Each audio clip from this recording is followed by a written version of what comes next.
दिन जरूर निकलेगा, पढ़ाई करते रहो, इम्तहान देते रहो। नतीजा एक ना एक दिन जरूर निकलेगा। ख्यालों ख्वाब को ऊंची उड़ान देते रहो, मगर परों की भी ताकत पर ध्यान देते रहो। नतीजा एक न एक दिन जरूर निकलेगा, पढ़ाई करते रहो, इम्तहान देते रहो। चार में मिसरे इसलिए भी पढ़ना चाहता हूँ कि एकता जिसको कहते हैं, हमारा भारत जो है वो सर्वधर्म समभाव और बहुत सी भाषाओं और बहुत से मजहबों से मिलकर बना है, लेकिन हमें ये नहीं मालूम कि इंसान और इंसान में आखिर समानता क्या है, एक जैसा क्या है। हम क्या ऐसी चीज़ लें जिससे हमें मालूम पड़े कि जात पात वेशभूषा और भाषा से अलग आखिर क्या है जो हम और आप में समान है, पूरे विश्व में जितने भी प्राणी हैं उनका। तो मैंने 4 लाइन लिखी कि ये आंखों में नहीं रुकते, बहुत हैं सर फिरे आंसू, के गम में भी गिरे आंसू, खुशी में भी गिरे आंसू, और लहू का रंग गहरा और हल्का हो भी सकता है। लहू का रंग गहरा और हल्का हो भी सकता है, मगर ये एक जैसे हैं, तेरे आंसू मेरे आंसू।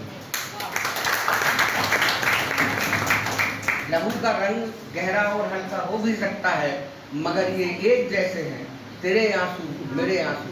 ये जो दर्द का रिश्ता है, कोई भी रोए दर्द बराबर का होता है, वो किस समाज का है, किस जात का है, किसको बताते हुए मैंने ये सब कहा था। लेकिन होता क्या है कि जैसा हम देख रहे हैं कि हमारे पड़ोसी शायद इस बात को नहीं समझते हैं, और उन्होंने तो ये साफ कह दिया कि हमारा इन लोगों से कोई मतलब नहीं है, हम लोग 2 देश हैं, 2 अलग अलग तरह के लोग हैं। ऐसे में इस युग में ये बात आई है, और चूंकि हम साहित्यकार हैं तो हम किसी चीज़ को नकार नहीं सकते हैं। हमारे इर्द गिर्द क्या हो रहा है ये हमको इस पर नज़र क्यों रखनी पड़ती है। तो इसमें 2 राय नहीं है, 2 राय नहीं, एक ही राय, एक ही। तो ये चीज़ जो है ना, जहाँ ये डबल राय होती है वहाँ युद्ध होता है।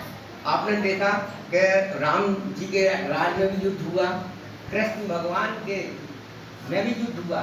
समझौता वहाँ भी पहले संदेश भेजा गया था, हनुमान जी गए, अंगद गए, बहुत समझाया, मगर समझ में नहीं आया। तो आखिर क्या हुआ, युद्ध हुआ। कृष्ण भगवान के द्वापर में भी ऐसा ही हुआ था, समझौते की बहुत कोशिश की गई, 5 गांव मांगे गए, फिर ये मांगा गया, वो मांगा गया, लेकिन अंत में क्या हुआ, युद्ध हुआ।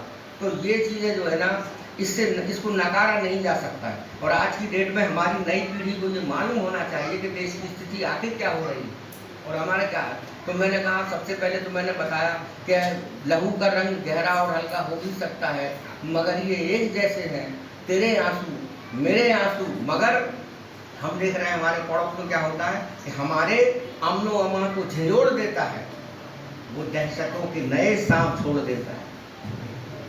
आज मैं इसलिए गंभीर रचना सुना रहा हूँ, मैं हंसा के 2 मिनट में आपको खुश करके जा सकता हूँ, लेकिन मेरा कुछ यहाँ आने का मकसद है, इसलिए मैं आया। सुनिए, हमारे अमनो अमा को झिझोड़ देता है, वो दहशतों के नए सांप छोड़ देता है, और मैं उस तरफ के लिए रोज पुल बनाता हूँ, कोई धमाका उसे रोज तोड़ देता है।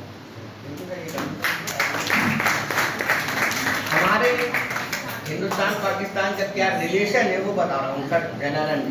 हमारे अमन और अमान को झिझोड़ देता है, वो दहशतों के नए सांप छोड़ देता है, और मैं उस तरफ के लिए रोज पुल बनाता हूँ, कोई धमाका उसे रोज तोड़ देता है। और हमारे मुल्क का कानून भी दयालु है, सजाए मौत सुनाकर भी छोड़ देता है, सजाए मौत सुनाकर भी छोड़ देता है। मैं उस तरफ के लिए रोज पुल बनाता हूँ, कोई धमाका उसे रोज तोड़ देता है। मैं दोस्ती के लिए हाथ जब बढ़ाता हूँ, वो मेरे हाथ का पंजा मरोड़ देता है। और एक वो है जो सरहद पे आज है तैनात, वो अपनी जान की परवाह छोड़ देता है।